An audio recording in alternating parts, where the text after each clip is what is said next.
Thank you, Madam Deputy Speaker, for the opportunity to respond immediately to the honourable member opposite. Can I start by congratulating him, but also thanking him for bringing this important issue to the House's attention today. He has a distinguished record in bringing private members' bills to the House and to getting them, albeit through the slow wheels of this place, put on the statute books. And I, like all colleagues here today, feel very strongly that Private Members' Day is not just a day for fun and games, it's a day for members to bring issues to the House and for governments and oppositions to listen and to see whether we can achieve some progress together. And it's very much in that spirit that I come to the box today.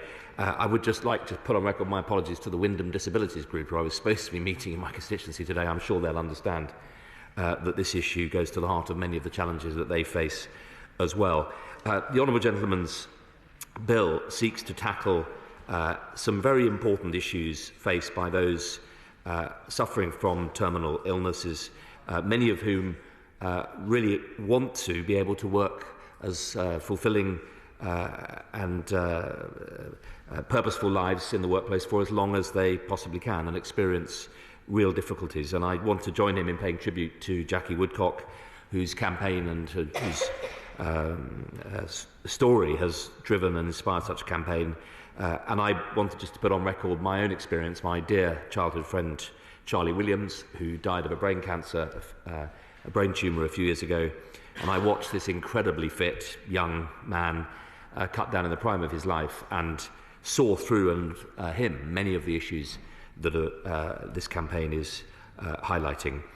So I join the honourable member in paying tribute to Mark and Cheryl and the others, and genuinely their work is inspiring and humbling, and I look forward to going through the bill and to working through and seeing how best we can help deal with the issues that he raises.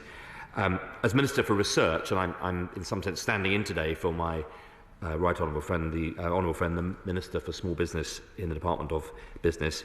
The truth is, research by the Marie Curie Foundation, who've done great work here, shows very clearly that people with terminal illness often face a loss of income and increased pressure on their finances, adding to serious anxiety for them and their loved ones, which nobody wants, and we must do everything to try and avoid.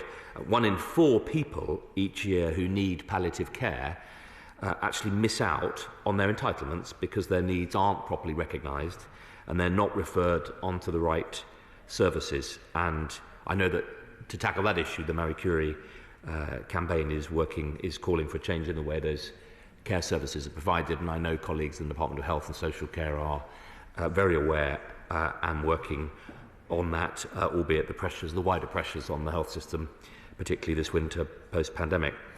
This bill, Madam Deputy Speaker, seeks to do 2 things, essentially, really. One, seek to require utility companies to provide financial support to customers with a terminal illness and to make provision about the employment rights of people with a terminal illness and for various connected purposes. And the bill is, I think, heavily supported to the TUC's Dying to Work campaign, which has highlighted very helpfully a lot of these issues on behalf of members, and seeking to change the law to provide additional employment protection for terminally ill workers. And Dying to Work was, of course, set up, inspired by following the terrible case of Jackie Woodcock, a sales manager from Derbyshire who was forced out of her job after being diagnosed with terminal breast cancer. The truth is, there are many excellent employers around the country who do everything they possibly can, rightly, in the best spirit of best business, to employ well and be flexible and look after those who are suffering.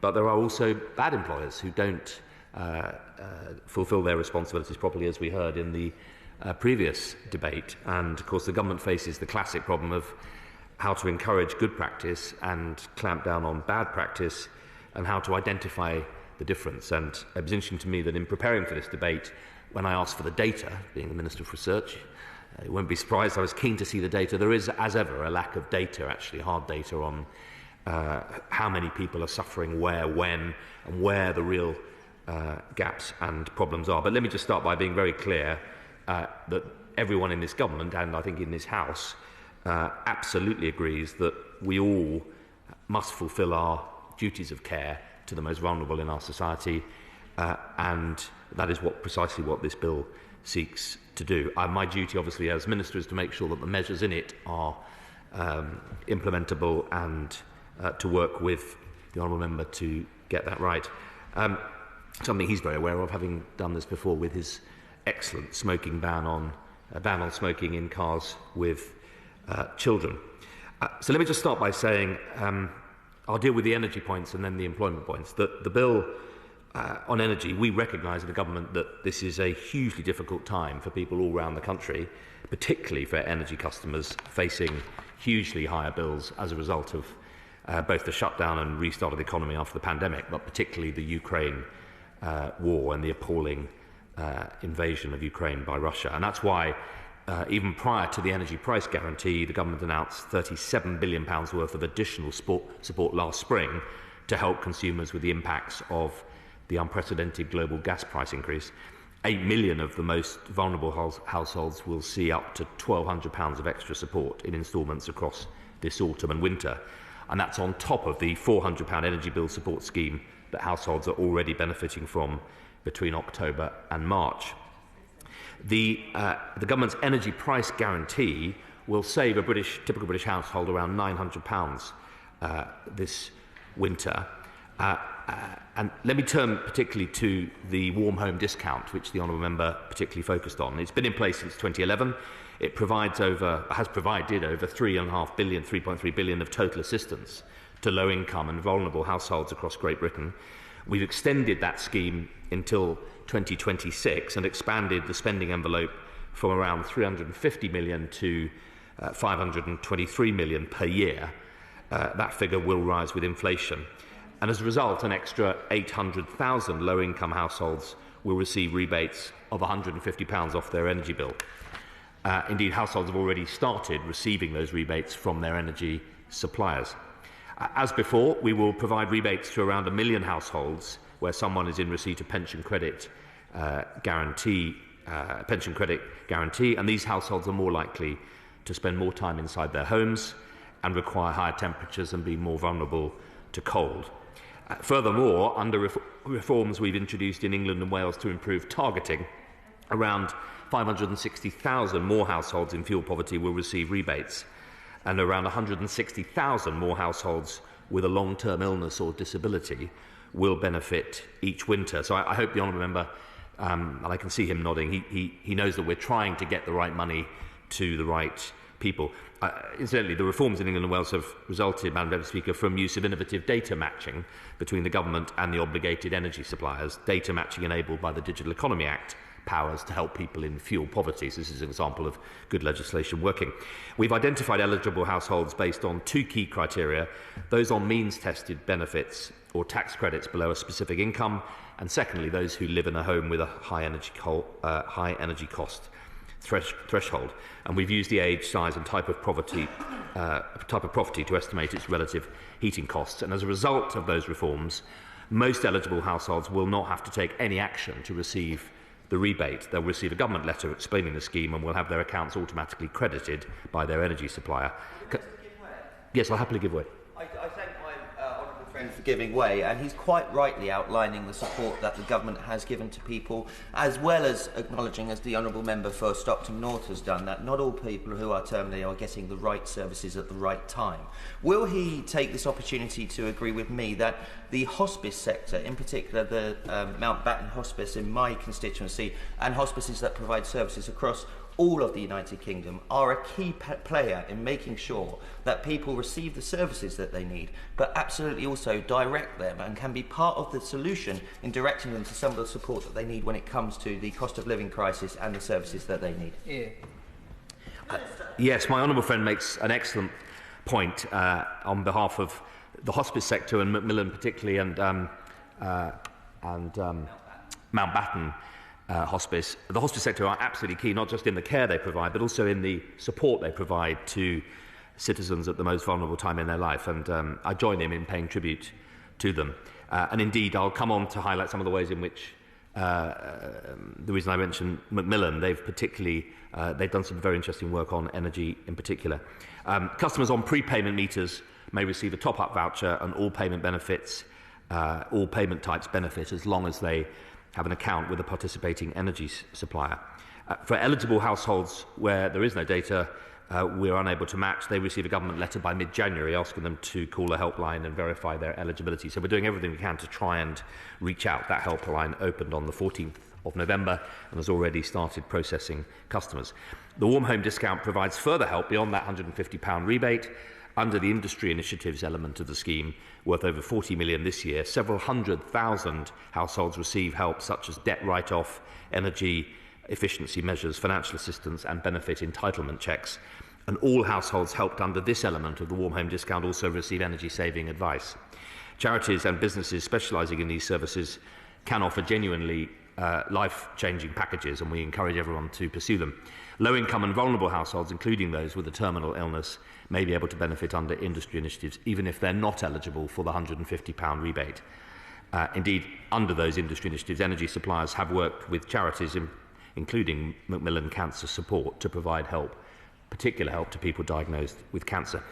On energy efficiency, the second point which the Honourable Member raised, while the government, Ofgem and energy suppliers offer direct help with energy bills, we know that the best long-term solution is to improve efficiency of people's homes. And that's why the government yesterday announced a major new commitment to drive improvements in energy efficiency to bring down bills for households, businesses and the public sector, with a clear ambition to reduce the UK's final total energy consumption from buildings and industry by at least 15% by 2030 against 2021 levels.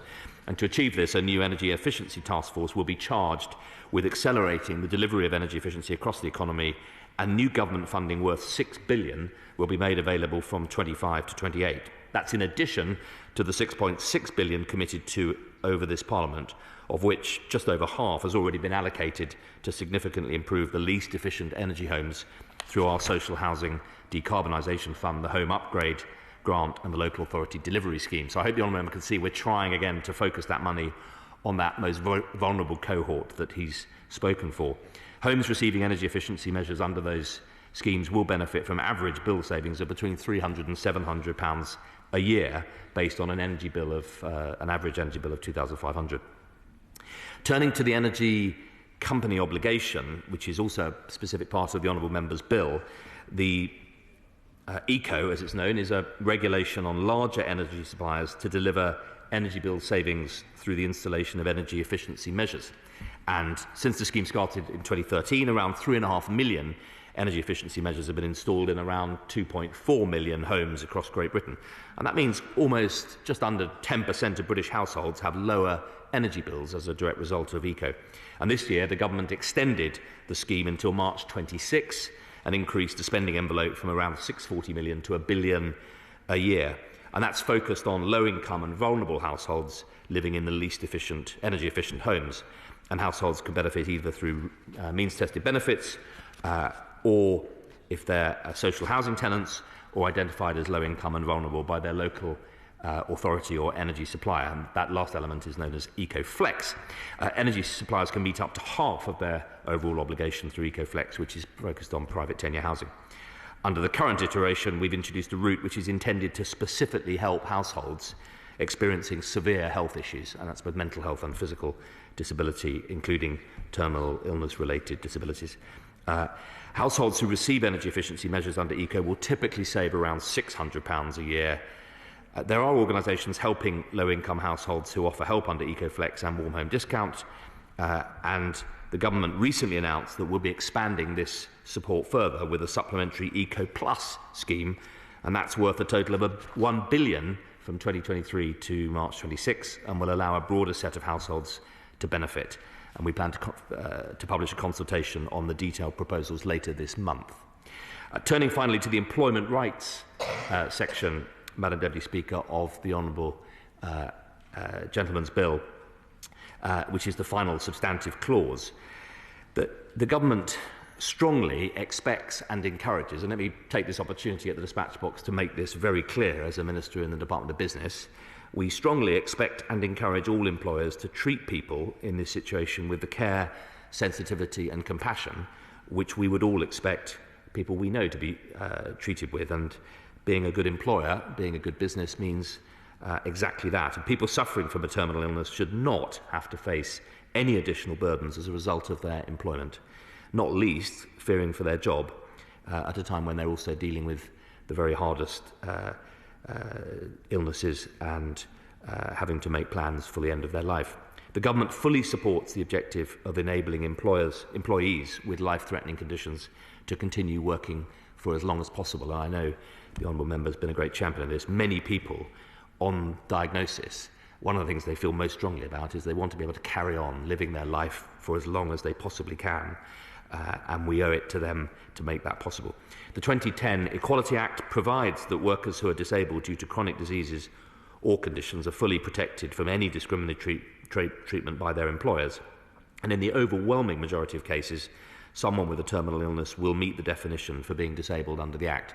I say in the overwhelming majority, and I think that's one of the things we might want to look at offline, as it were, to try and make sure that it's everybody. Any kind of cancer, for example, is automatically regarded as a disability.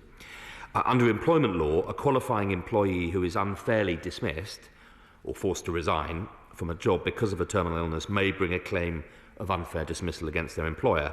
But before the honourable gentleman asked me, I suspect he will, I'd be the first to accept that if one's in the late stages of a terminal disease, bringing a case to the employment tribunal is not for the faint-hearted, and it's not, in many cases, a reasonable remedy, and we need to think about how, given that, we can make sure that people in this particular case are not being asked to rely on a remedy that they, in practice, are going to struggle to call on. Depending on the nature of the illness and its impact on them, they may also be able to bring a claim of disability discrimination under the Equality Act, but again, I think the same condition applies. And the Equality Act, of course, goes further in relation to those whose illness renders them disabled. It places a very clear statutory duty on employers to make reasonable adjustments for those with disabilities so that they can access or remain in work, and quite rightly, reasonable adjustments including things like making changes to the workplace, changing someone's working arrangements, finding a different way to do something, or providing reasonable equipment, services or support. And crucially, reasonable adjustments are specific to an individual employee. And making a reasonable adjustment is not a once-off requirement. It requires review, adaptation and ongoing support as people's needs change and develop. And equally, it's not a limitless requirement. It has to be reasonable in all circumstances, taking a variety of factors into consideration. More generally, where an adjustment is not directly required because of a disability, for many people an additional bit of flexibility in the workplace is crucial to allowing them to be able to deliver their job. Employees with 26-week service already benefit from the right to request flexible working, which allows them to ask for a change in their hours or location of work. And as I say, most employers are rightly and perfectly honourably go further than their minimum statutory duties. It's those bad employers that we need to somehow get on top of. And I'm very pleased that the government was able to support the Employment Relations Flexible Working Private Members Bill at its second reading on the 28th of October, dealing with specifically this issue. And if that bill successfully gets through Parliament, it'll update the existing right to request flexible working to encourage more effective dialogues between employers and employees, allow more statutory requests in a year, and require that they are administered more speedily. The government believes that this will benefit employees generally, but also those who are managing work and carrying a life-threatening condition specifically. And we look forward to working with the Honourable Member for Bolton South East to take this bill forward. The government is absolutely committed to improving the lives of people with disabilities, terminal illnesses and related conditions. We believe it's imperative for all employers to fulfil their obligations to their employees. There is a lot of guidance and support available to them, and I hope the House has heard this morning how considerable the package of support the government's put in place is, including through the ACAS website, which I'd encourage anyone listening or watching this debate to pursue. We would and do encourage all employers to make use of these resources and ensure that those employees with terminal illnesses are given the help and support that they need to stay in work, if that is what they wish to do, which many do.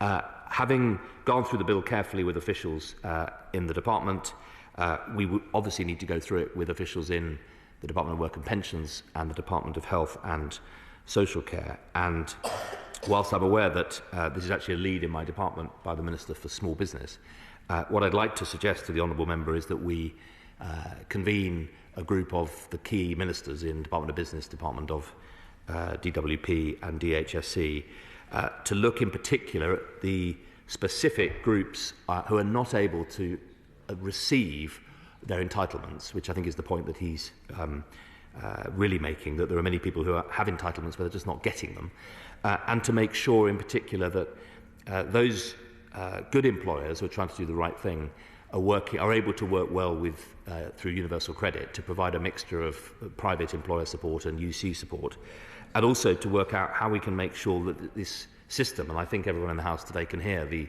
extensive amount of support the government is putting in, that not just being able to announce lots of pots of money, but that for the people who are living on the pathway, as it were, of this very difficult situation, that these pots are provided in a way that we make it easy for them to secure and apply for and get that help. And I would very happily undertake to request that ministers in those two departments and my honourable friend and colleague, the Minister for Small Business, sit down to look in particular at that, how we can ensure that people eligible get what they're eligible to, how we can best promote best practice and make sure that these people who have the tragedy of a terminal illness are able to fulfil their lives properly in the workplace. I'll happily give way. Well, thank you very much. And I just want to place on record my thanks to the Minister, for the constructive way in which he's responding to my speech and my bill. And I hope that we'll be able to work on it at some time in the future. Well, I'm grateful and return my thanks to him for raising this, and I look forward to us being able to make some progress, whether or not it's in the form in this bill particularly, but I think he understands that we need to try and focus on solving the problem, and he probably doesn't want to wait 3 years to get his bill onto the statute book. He'd rather get something done more quickly. Can I just, in conclusion, Madam Deputy Speaker, sort of sign off where I started, if I may, and just pay tribute to the work of the Marie Curie team and all those hospices that my honourable friends have mentioned around the country who do so much for this most vulnerable group. And I hope members across the House can hear how seriously the government takes this. We are putting significant funding out there. The real challenge is to make sure that the people on the front line who are eligible, who are dealing with the very hardest situation in life, are actually able to get the help they need. And that I think particularly on the employment side of his bill, we clearly, I think everyone can see that there is a problem where people don't have the most enlightened employers, asking them to take recourse through the courts when they're in the situation they're in is hard. And I think we need to try and sit down and see if there's something we can do to make sure that that happens less and less, and that people suffering from disabilities and terminal illnesses can live as they want to do and work as they want to do with dignity right through to the end of their working lives. And I think all of us in the House would support that, Madam Deputy Speaker. Shadow Minister Bill Esterson.